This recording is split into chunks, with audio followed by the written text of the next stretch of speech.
Golden 52. When in doubt, check it out. Let's get into it. I didn't do this yesterday, so I've got to do a couple a day. Right. There may be some substitute. There may be some substitute for hard facts, but if there is, I have no idea what it can be. J. Paul Getty, author of How to Be Rich. Too many people waste valuable time and precious resources wondering what other people are thinking, intending, or doing, rather than just asking them for clarification. They make assumptions, usually assuming against themselves, and then make decisions based on those assumptions. Successful people, on the other hand, don't waste time assuming or wondering. They simply check it out. I'm wondering if ... or would it be okay to ... Are you feeling ... They're not afraid of rejection, so they ask. People always imagine the worst when they don't know what is true. So true. Mind, inability to control the mind. Oh, I know this is, usually I've got the camera there. That's why that's there today. What's the fundamental problem with assuming anything? It's that people are usually the most afraid of that which they don't know. Oh, this is so true. Instead of checking into things, they assume facts that may not exist, then build prejudices around those assumptions. They make bad decisions based on these assumptions, on rumors, or on other people's opinions.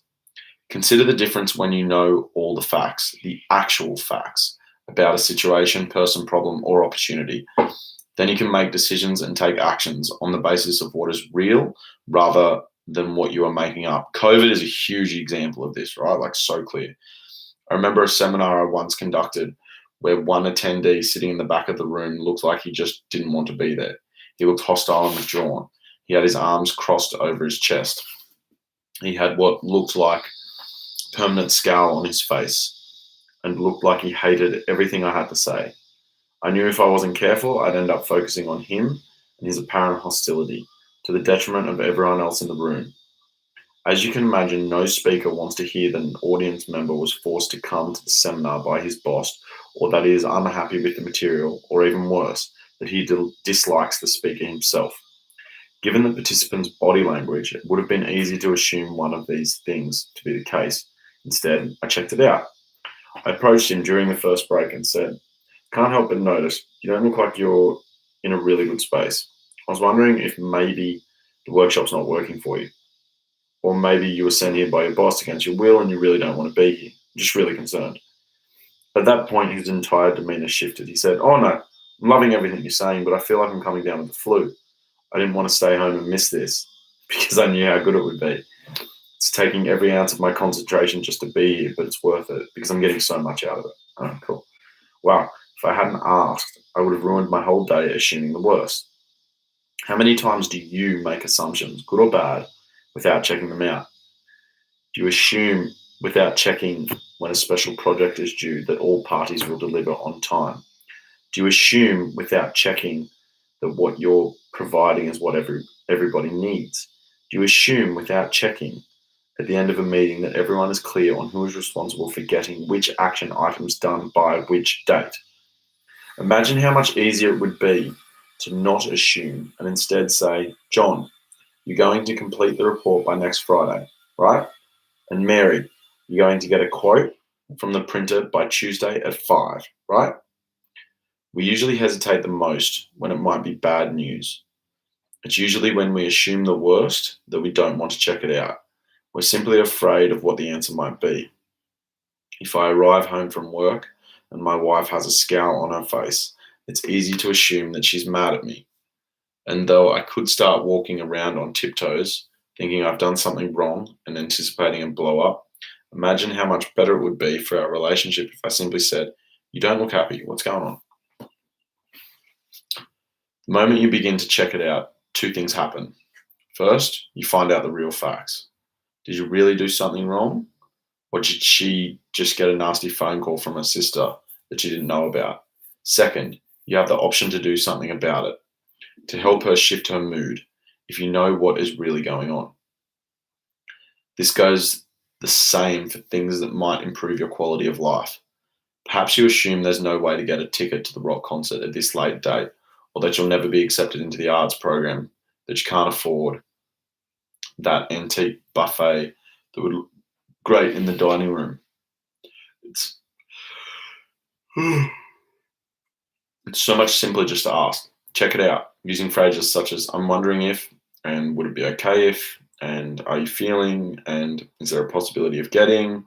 and "What do I have to do in order to?" I think that's a good one. And what would happen? What would have to happen for you to be able to? That's a brilliant one. What would have to happen for you to be able to, whatever the request is? Because there's always things that people are capable of, but often they don't have the things that they need, or there's some sort of appreciation or tool or resource or something that they need. So if you're like, can you just run over here in 1 minute, get this done? And they're like, well, no, because I don't know this, I don't know this, I don't know this. So maybe they've got to be taught all these things or learn all these things or get these new skills first, and then they'll be able to do that. And that actually will improve them as a worker. Really, really good message. Improve them as a person generally too.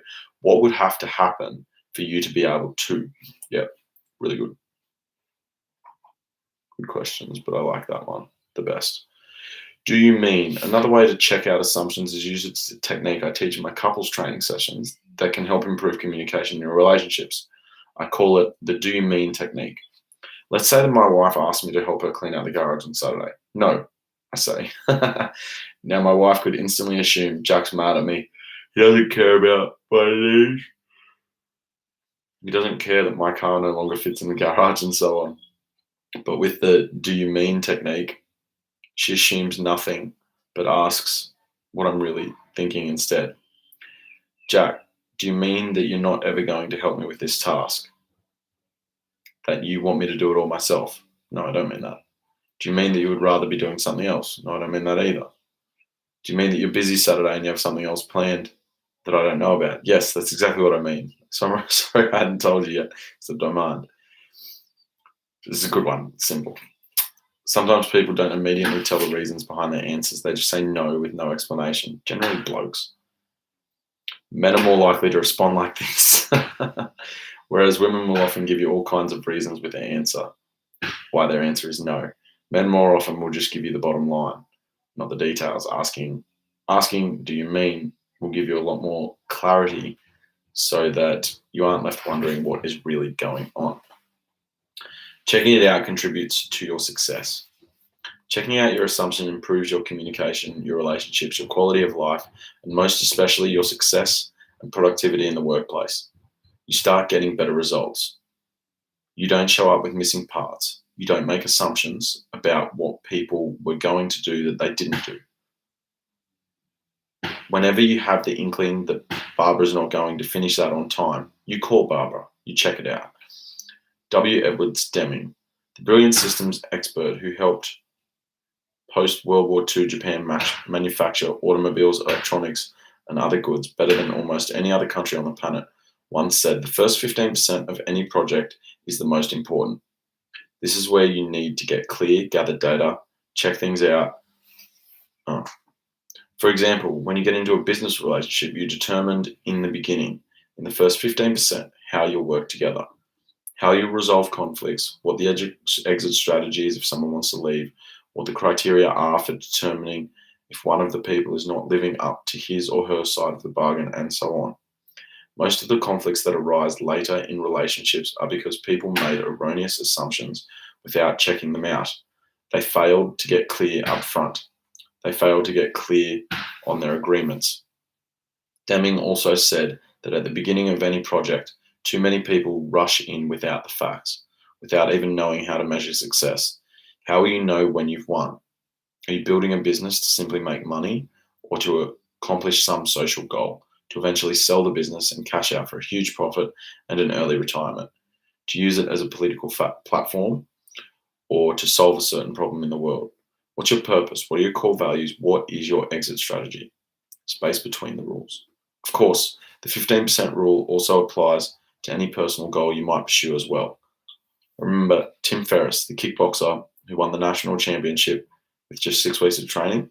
The story behind the story is that he didn't assume anything about the rules of kickboxing, but instead checked them out thoroughly. He learned from his research, this is actually a really funny story, that if you threw your opponent out of the ring twice in one round, you won the match. Now, in kickboxing, most people think of kickboxing and boxing. Ferriss, on the other hand, was a wrestler by training. So he told his coach, "Don't teach me how to knock someone out. Teach me how to throw my opponent out of the ring while not getting knocked out myself." That's how he won the championship. He determined the difference between what the rules actually were and what people assumed the rules were. In life, there are a lot of instances where there is space to maneuver between the rules. If you don't ask and simply assume, you can't accomplish something. It may be that you could have easily succeeded through some loophole or other hidden fact that is revealed only when you research it, when you check it out. That's the first one. 53, practice uncommon appreciation. This is going to be a good one too. All right. Enjoy.